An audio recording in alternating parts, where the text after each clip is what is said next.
Welcome to Research Perch from the Massage Therapy Foundation. Short, practical insights into massage therapy research and how it can benefit your practice.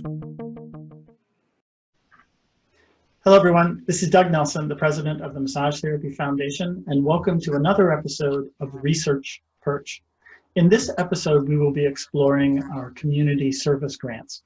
And on the call with me today, we have Adrienne Asta, who's a trustee in the foundation and also has been chairing that committee for a long time. Welcome, Adrienne. Thank you. Yeah, it's been quite some time. When I was preparing for this podcast, man, it's been a while. Yeah.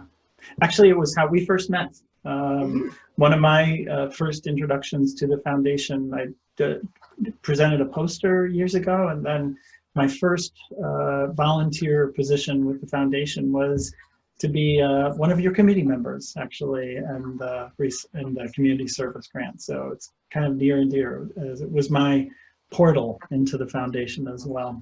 So it's a really, really special program in so many ways. We can talk a little bit about the history. But, one of the things that I found really interesting, even this morning, I was listening to an interview I did with Sharon Martin Johnson about the beginnings of the foundation and how there were really kind of two tracks. One, that philanthropic, every foundation, has a philanthropic aspect to it. And then the research thing kind of happened almost simultaneously, maybe secondary to that. So it's always been at the essence what the foundation is about, which is fascinating, really. I was surprised to learn that as well, is the community service portion of what we do has a really deep history and meaning to the foundation, which was always good to hear. When I first learned of the foundation, when I started practicing, or when I was in school, actually 19 years ago,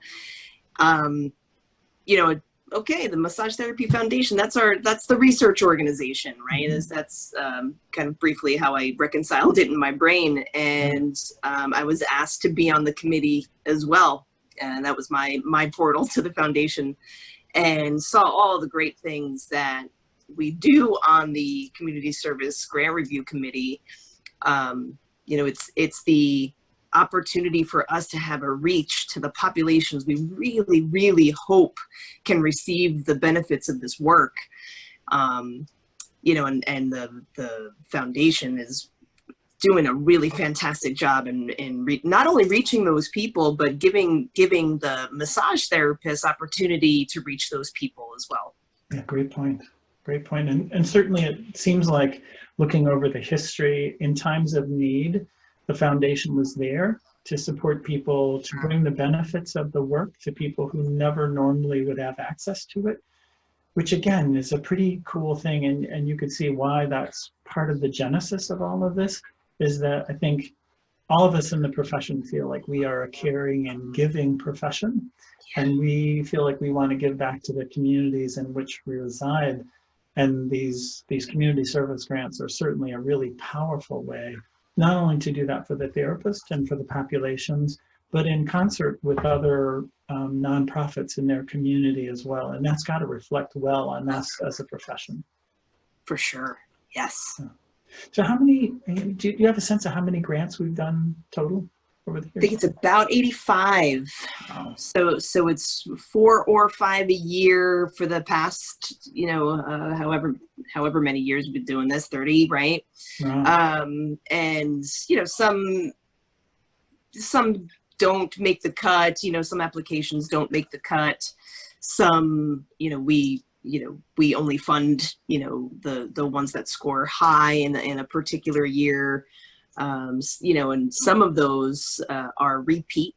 There were a few projects that we deemed so impactful for the community that the committees decided to fund again, which is difficult for that to happen. So sure. A project needs to have really significant impact for us to be able to fund again.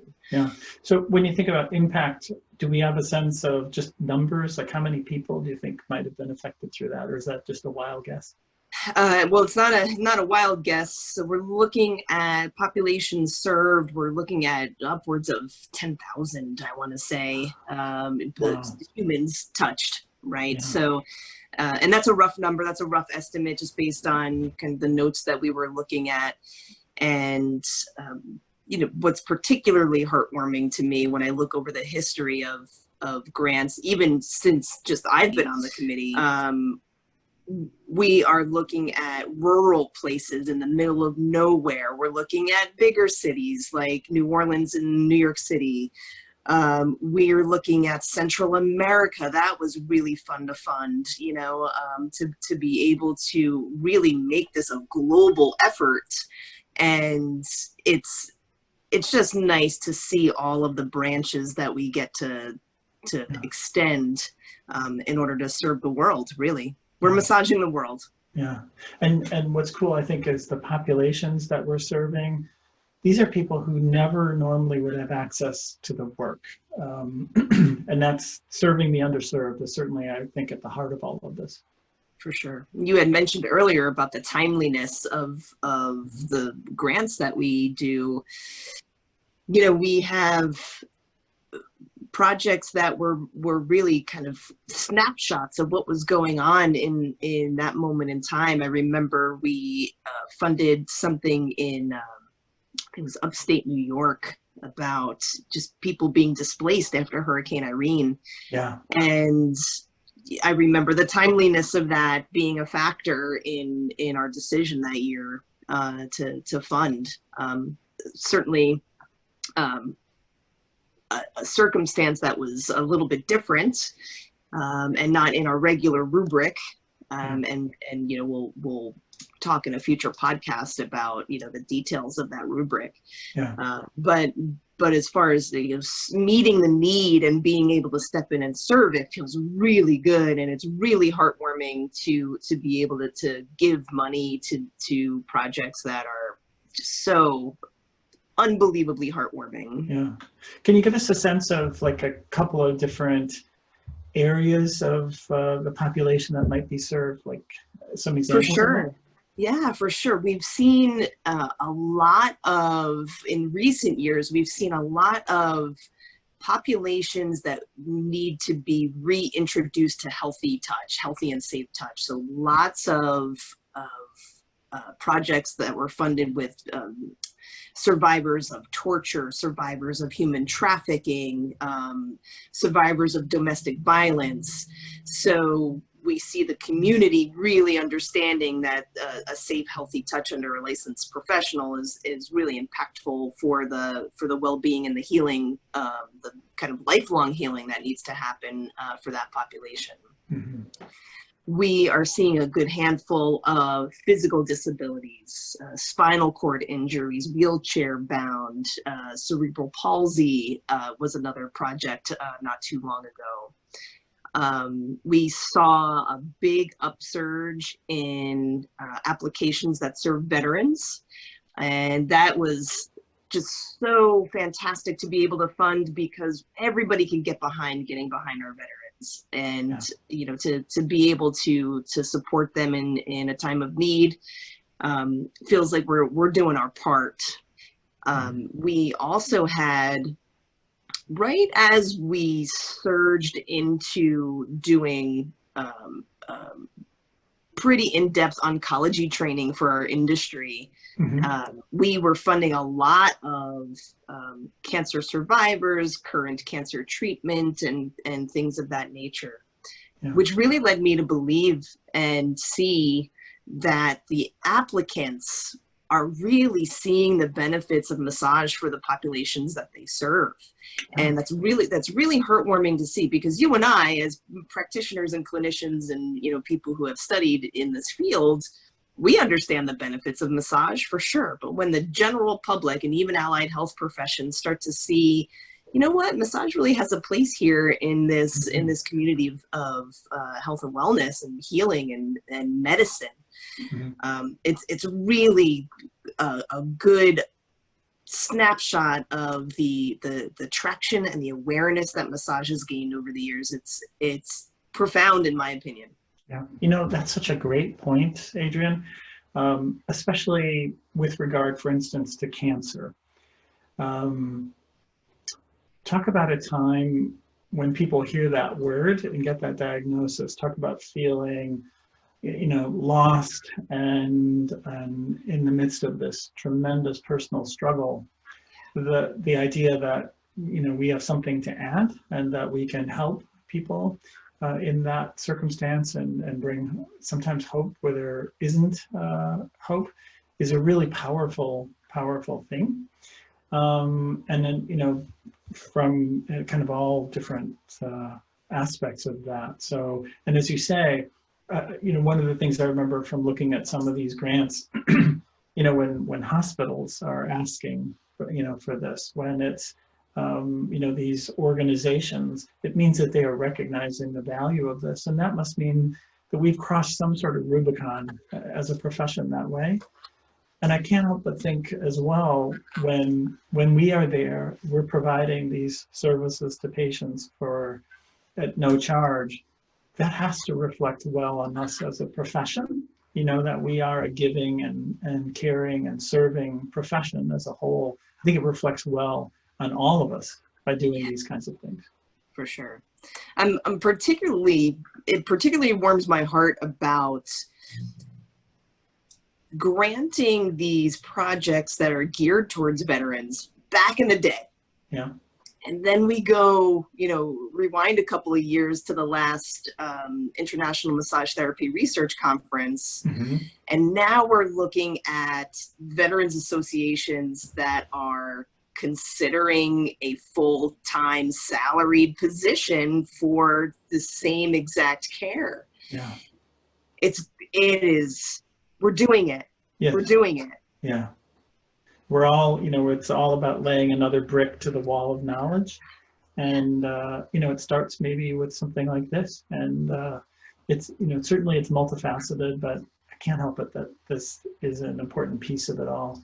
I have to, so just tell people, like, how are these things funded? I mean, is it funded by individual donations, corporations, that kind of, give us the sense of that. All of the above. When you donate to the foundation, you're directly impacting these programs. Mm-hmm. So personal donations for sure. We've had a very long history of biotones supporting the foundation, specifically the community service grants, and I'm happy to that on our website you can see the actual projects that Biotone has funded through their donations. Yeah. Biotone has been very generous in supporting the community service grant projects, and there's a lot of people that they've touched, and a lot of people who can't even thank them. They have no idea who Biotone is, and they're receiving body work because of them. That's very cool. That is very cool. Well, it's certainly, one of the things I remember is reading through some of the applications and just like, wow. And you're asking me, Adrienne's going to ask me to make some judgments about it, like, oh my, how am I supposed to do this? Because they're all just, I remember just being blown away at the thoughtfulness and the generosity, and in some cases, addressing populations or things I wouldn't have even have thought of. I'll never forget. I can just see exactly where I was sitting the first time I was reviewing some of the applications. And to see some different ones come through, burn scar victims was a really just superb application. And wounded warriors and pediatric palliative care, they are just so heartwarming. The only part of this process that I hate is telling all of the other projects no. Yeah. So I'm hoping to get to a point where we don't have to say no to as many applications as we do.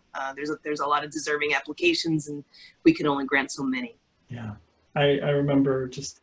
Well, when you look through on the list, and we can actually put on either at the end of this or somehow embed into the video, a link where you can see all of these different things. But gosh, you just look at these and you think about, I remember one about bringing touch to the homeless at the end of life. Like, oh my gosh, people who've had so little going for them that at least there's a moment of dignity at the end of life, or, you know, with children, with, you know, with mothers, with postpartum. I mean, the list is amazing and inspiring. So I would invite our, you know, our listeners, watchers to click that link and look through, and many of them have a little video vignette as well that you can take a peek at. So, yeah. So you want to describe either a little bit about the process itself? I mean, I mentioned having to go through these, but let's talk a little bit about what that process, the granting process, entails.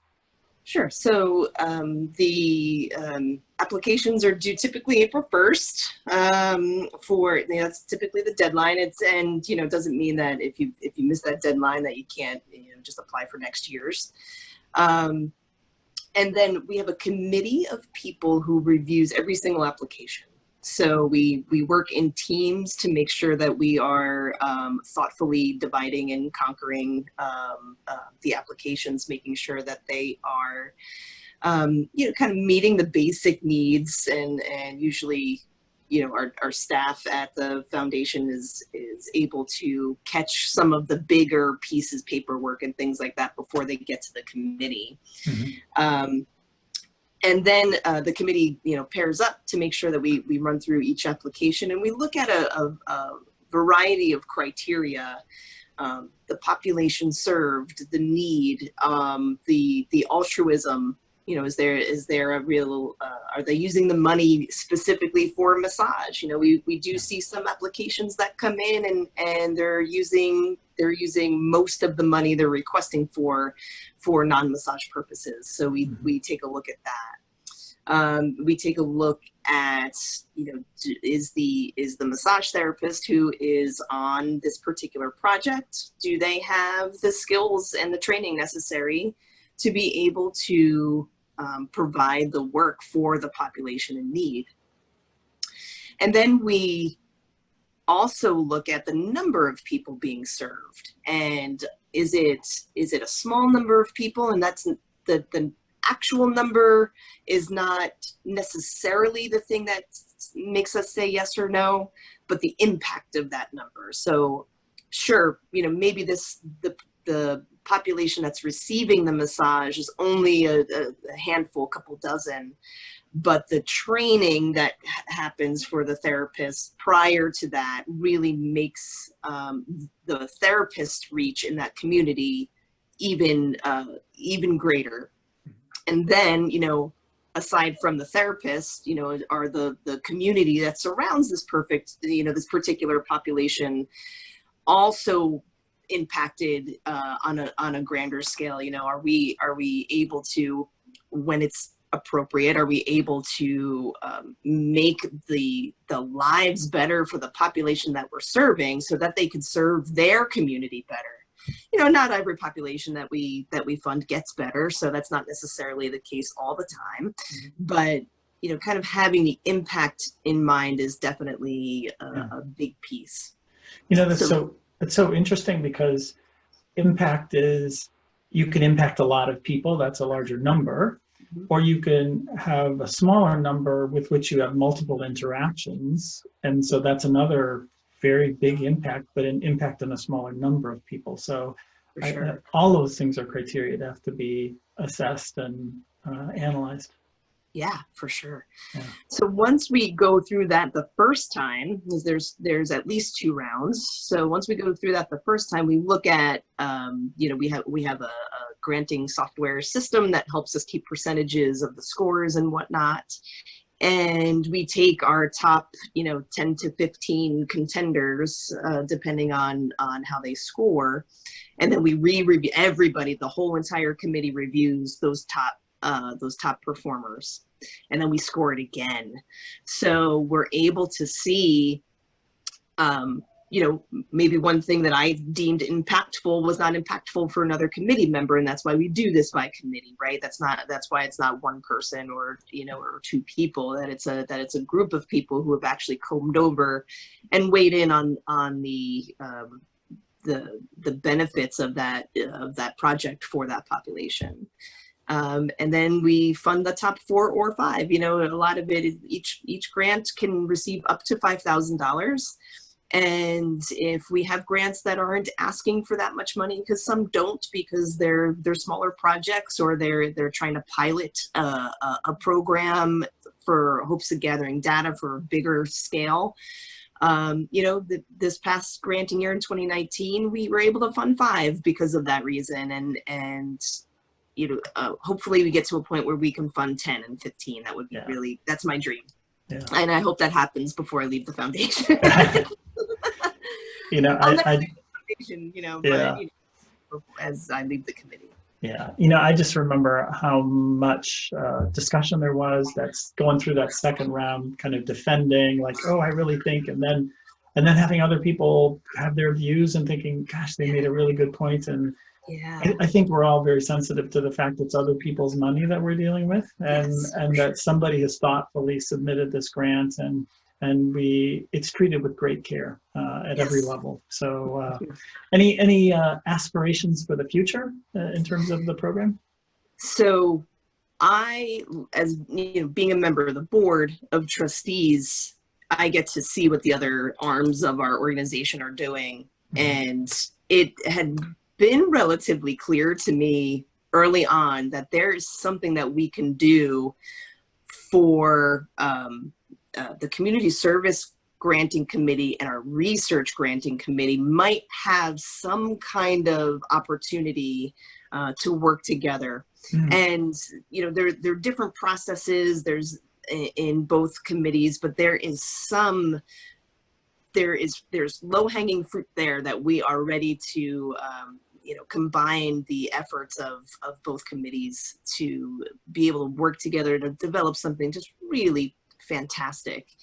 Often, and here's something else that came out of the Massage Therapy Research Conference, this past conference, was, you know, often with the Community Service Grant Review Committee, we're dealing with underserved populations. They're typically socioeconomically not in a good spot, and we typically don't do research on those populations. So it is ripe with opportunity for us to be able to start looking at that a little bit closer, and we're working out how we can make that happen. We're actively working on that, so I'm really excited about the future of the Community Service Grant Committee in terms of how we can work together with other committees of the Massage Therapy Foundation to make this really a fruitful and impactful process. Well, on behalf of all of those people, on behalf of everybody who's ever been on the committee and all the people affected by the committee, we all offer our deep thank you to you for your leadership and vision over the years by doing this. It's an amazing project, and thank you for your leadership with this. It's my pleasure and privilege. Yeah. So again, if you're watching this, we'll have a link on there if it hasn't been there already, so that you can go see some of the past projects, and stay tuned. There are many more to come. And I think with the current environment, as we're sheltered at home, we're filming this during the COVID-19 pandemic, I bet that will create many opportunities for therapists and to serve their communities. So. Thank you, everyone. Thank you for watching, and thank you for what you do in the world. If you enjoyed this podcast, please consider donating to the Massage Therapy Foundation so that we can continue to bring you this and many other resources to increase your knowledge and improve your practice. Thank you.